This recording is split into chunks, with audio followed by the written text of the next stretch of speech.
Assalamualaikum warahmatullahi wabarakatuh. Waalaikumsalam Kembali warahmatullahi lagi wabarakatuh. bersama saya Ibnu Aulansyah dalam acara Ngopi, Ngobrol Inspiratif. Dalam kesempatan kali ini kita akan berbincang-bincang manja dengan tema Gen Z. Bagaimana cara menyikapinya? Dalam kesempatan ini juga saya didampingi oleh dua narasumber hebat dari SMK Islam 1 Durenan. Yang pertama, beliau adalah Bapak Ilham Mukolik, guru senior dari SMK Islam 1 Durenan. Kemudian Bapak selanjutnya adalah Bapak Taufik Ridho. Beliau adalah Ketua Program Keahlian Animasi.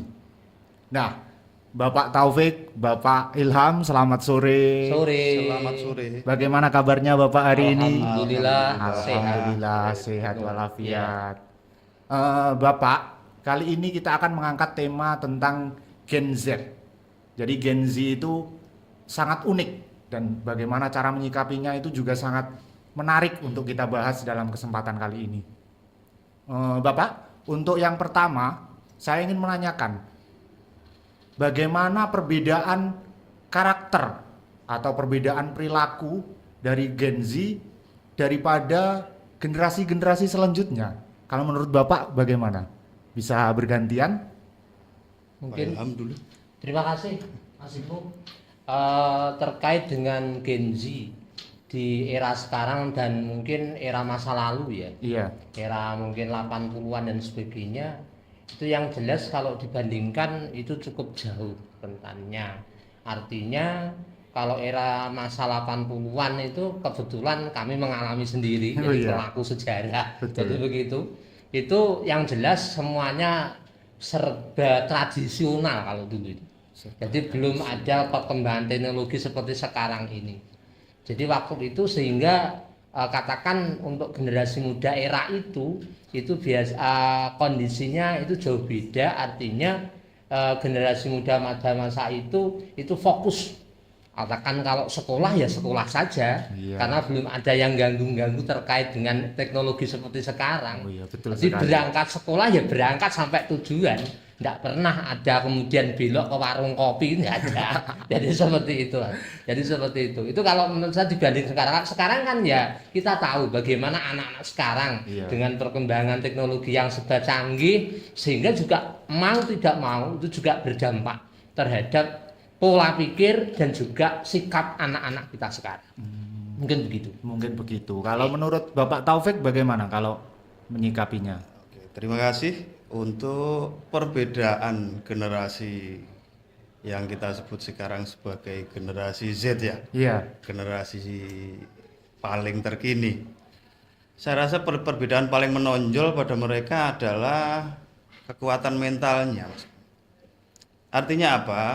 Semua itu dipengaruhi oleh faktor kebiasaan, karena yang kita sebut sebagai generasi saat ini, generasi Z atau istilah kerennya adalah Gen Z itu tadi, mereka cenderung memiliki ketergantungan pada teknologi yang sudah berkembang sampai saat ini, yang kita tahu sendiri bahwasanya perkembangan teknologi itu sudah merambah dan bahkan pada anak-anak usia dini itu pun mulai dari mereka sudah bisa melihat dan bisa menikmati apa yang mereka lihat, itu pertama kali yang mereka sukai adalah teknologi. Karena itu saya katakan bahwasanya perbedaan mental mereka sekarang sangat jauh. Jadi kalau pada zaman era kami yang seperti disampaikan oleh Pak Ilham tadi, bahwasanya kita dulu berinteraksi itu secara langsung. Oh iya. Nah, dari situ kita memang terlatih untuk memiliki komunikasi yang aktif dengan teman-teman sebaya kami waktu itu. Nah, sedangkan untuk generasi saat ini kan mereka cenderung berkomunikasinya lewat teknologi seperti sosial media, apa yang mereka sukai, yang mereka pilih di situ, sehingga untuk skill komunikasi dalam berinteraksi serawung kalau bahasa Jawanya itu sangat-sangat kurang.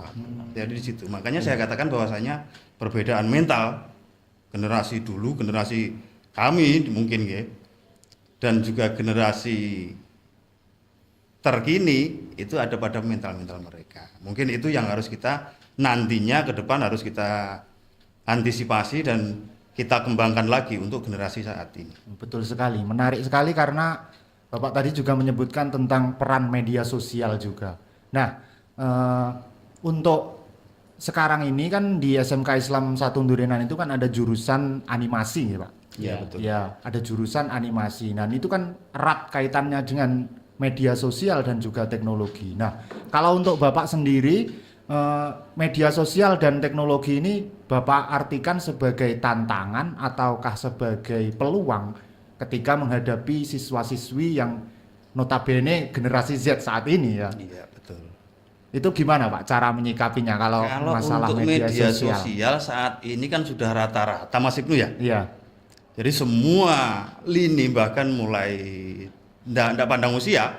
Betul. Jadi di situ semua kalangan kita sudah memanfaatkan suka hobinya, mungkin sudah ketergantungan kita pada media sosial. Hanya saja bagaimana cara kita menyikapi dan memanfaatkan keberadaan perkembangan teknologi yang seperti itu untuk menunjang proses pembelajaran. Berarti itu yang kami lakukan di situ. Seperti itu. Berarti Ya, tetap mungkin digunakan. anak-anak kita tetap untuk praktikumnya pertemuan secara langsung itu tetap kita lakukan. Jadi untuk media sosialnya kita hanya mengarahkan kepada anak-anak. Jadi membiasakan kepada mereka untuk memanfaatkan sebaik mungkin dari media sosial yang mereka gunakan untuk menunjang pembelajaran mereka. Oke, ini masuk. Kalau untuk itu kan saya setuju sekali karena sampai saat ini kita itu juga tidak bisa lepas meskipun kita sudah zaman sekarang, tapi kita tidak bisa lepas dari yang namanya media sosial dan juga teknologi tersebut. Tapi kelemahannya untuk media sosial dan juga teknologi tersebut, kita kan jadi kurang namanya serawung itu tadi ya Pak. Iya, Ya. Kalau untuk Pak Ilham, menurut Pak Ilham itu gimana? Kalau bagaimana itu cara menguatkan kiat-kiat anak itu agar mau berserawung itu tadi dengan orang banyak, dengan teman sebayanya itu, kalau kiat-kiatnya mungkin dari Pak Ilham itu seperti apa? Kalau menurut saya Mas Ibnu, itu diantaranya anak-anak itu di samping menekuni skillnya di bidang kemajuan teknologi, jangan lupa juga ikut dalam berorganisasi Mas Ibnu. Berorganisasi. Iya, berorganisasi. Karena apa? Dengan berorganisasi itu sendiri juga akan menggali potensi. Contohnya ya mungkin termasuk pergaulan sosial. Betul. Sehingga tidak hanya diam-diaman di depan komputer, sehingga seakan-akan meskipun ada orangnya tapi tidak ada suaranya. Nah itu jadi di organisasi itu sangat itu bisa memacu daripada skill-skill yang ada di anak, utamanya dalam public speaking, menyampaikan pendapat, kemudian memecahkan masalah, berinteraksi juga. Iya, itu kan sangat besar sekali pengaruhnya di situ. Betul. Sehingga akan lengkap gitu loh. Anak-anak kita itu nanti akan lengkap dari keilmuan yang dimiliki. Sehingga apa yang penjenengan tadi sampaikan, kemajuan teknologi itu bisa kita lihat juga sebagai peluang dan juga tantangan. Betul sekali, itu sebagai peluang dan juga tantangan. Kalau sampai saat ini Pak Taufik di SMK Islam 1 Durenan ini untuk pemanfaatan teknologi itu ya, kalau untuk media pemasaran misalnya kayak promosi dan sebagainya itu juga menggunakan teknologi fuel ya anak-anak itu. Iya betul. Oh betul sekali, berarti sangat dimanfaatkan dan peluang tersebut juga dimanfaatkan sebaik-baiknya ya, seperti itu. Iya. Memang kami dari satuan pendidikan sendiri juga pengen terus berusaha, yang artinya itu skill kewirausahaan dari peserta didik. Jadi mereka kita ciptakan sebisa mungkin tidak hanya sebagai produsen saja. Jadi bagaimana cara untuk memasarkan produk mereka, di situ kita memanfaatkan banyaknya media sosial yang sudah ada saat ini. Dan di samping itu juga kalau kita melihat ya, bagaimana para alumni kita itu kalau dulu ya seperti itu, ternyata setelah jadi alumni juga banyak punya potensi dan dia juga banyak yang berhasil juga. Alhamdulillah. Iya, jadi juga merupakan satu apa ya kebanggaan bagi kita dari SMK Islam 1 Durenan. Betul Jadi, sekali. jadi tidak hanya seakan-akan tidak ada hasil sama sekali, tidak. Banyak yang juga punya usaha mandiri, kemudian juga menciptakan lapangan kerja. Ternyata banyak, baik itu di swasta maupun di pemerintahan.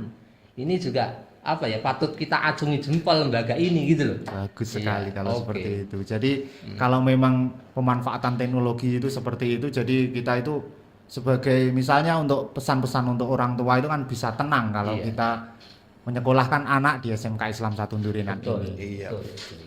Nah, untuk orang tua, Pak, bagaimana peran orang tua ketika anak-anak Gen Z itu kan ya agak susah dibilangin. Kalau Bapak kan mungkin sudah berkeluarga dan sudah punya anak juga. Kalau anak sekarang kan ya begitu itu. Kalau Bapak itu bagaimana kiat-kiatnya mungkin biar anak Gen Z itu tidak terlalu nyeleneng agak jauh gitu loh.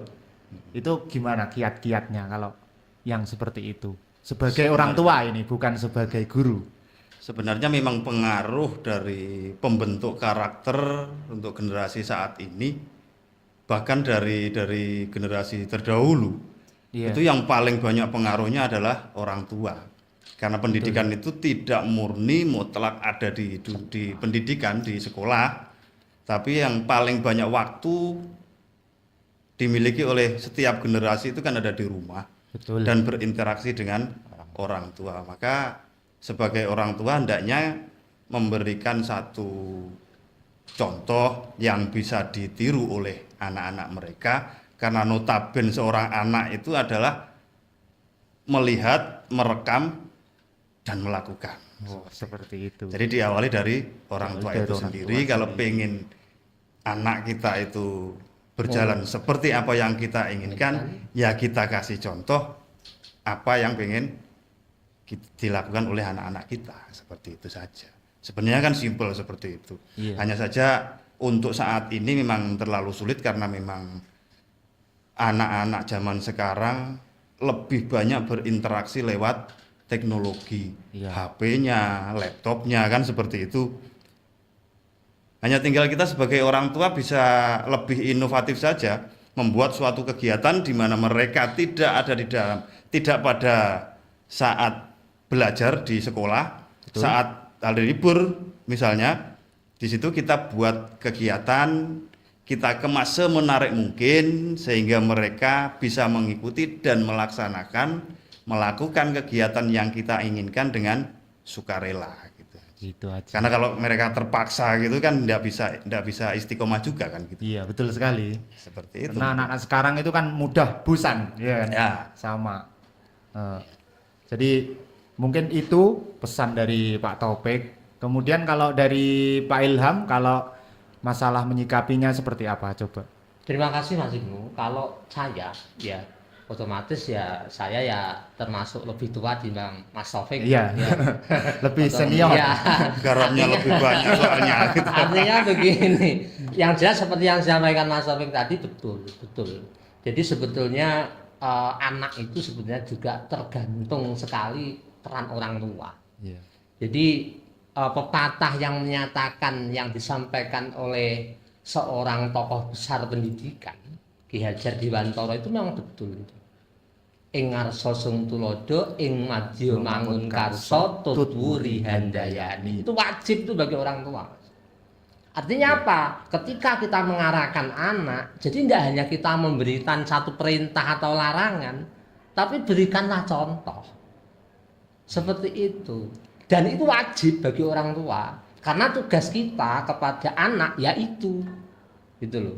Jadi hadisnya Rasulullah kan juga sudah ada. Aku angkusakum wa ahlikum naro. Lah kan begitu. Jadi itu kan satu hal.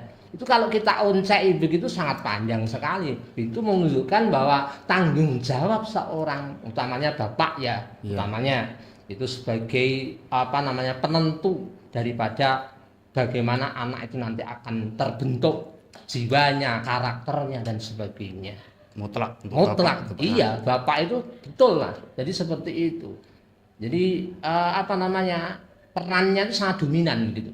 Jadi ini penting sekali kita mengerti sebagai sama-sama seorang tua, meskipun penjenengan Iya. masih muda tapi juga punya anak, Iya, jadi gitu baru loh. punya. Makanya kedepannya juga begitu. Betul. Kemudian satu hal, orang tua tidak boleh istilahnya kalau sesuai kaidah itu benar, ya harus kita pertahankan.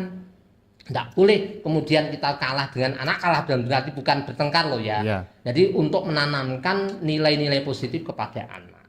Dan jangan waleh-waleh. Dikatakan kenyeh ya biarin saja, memang tugas saya. Kalau sudah kalian besok sudah keluarga itu hak tugasnya suami Anda. Iya. Kalau sekarang kewajiban saya. Jadi seperti itu konsepnya harus begitu, Mas. Harus Nggih. tegas, Iya, tapi ya iya. tetap dipimpin dengan Iya, baik. tetap harus dibimbing. Iya. Tidak bisa kemudian didongakne tok, tidak bisa. Tidak bisa, itu betul Harus itu. ada aksi iya, ya, Pak. ada aksi, Harus ada aksi nyata aksi, loh ya. aksi nyata. Aksi nyata. Katakan anak suruh ngaji setelah maghrib, Iya. ya bapaknya ngaji dulu. Bapaknya Baru bukan tidur. Iya. Nah, bapaknya nyetel TV lah, itu tidak boleh. Itu tidak baik. Tidak baik. Jadi gitu boleh anak memegang gadget atau memegang apa sarana komunikasi, tapi ada waktunya dibagi. Jadi seperti itu ada jadwalnya. Oh kalau jam maghrib HP-nya dihentikan dulu. Ya ini selain pembelajaran buat pemirsa juga pembelajaran buat saya, Pak. Iya. Saya juga jadi terpukul ini. Jadi saya mendapatkan pembelajaran Iya. yang baru. Terima Iya. kasih, Bapak. Iya, iya. Ya itu sebuah motivasi yang sangat bagus sekali menurut saya. Pemirsa, kita akhiri perjumpaan kita kali ini dengan penutupan di mana itu tadi peran orang tua memang sangat penting bagi generasi milenial, generasi Z zaman sekarang ini. Apalagi dipandu dengan dunia teknologi dan dunia informasi yang begitu cepat, kita harus bisa memanfaatkannya dengan seksama dan sebaik-baiknya. Terima kasih Bapak Taufik dan juga Bapak Ilham atas kehadirannya. Sama-sama. Kami akhiri perjumpaan kali ini dalam ngopi ngobrol inspiratif dalam agenda yang akan datang. Saya Ibnu Aulansyah undur diri. Wassalamualaikum warahmatullahi wabarakatuh. Waalaikumsalam warahmatullahi wabarakatuh. Wabarakatuh.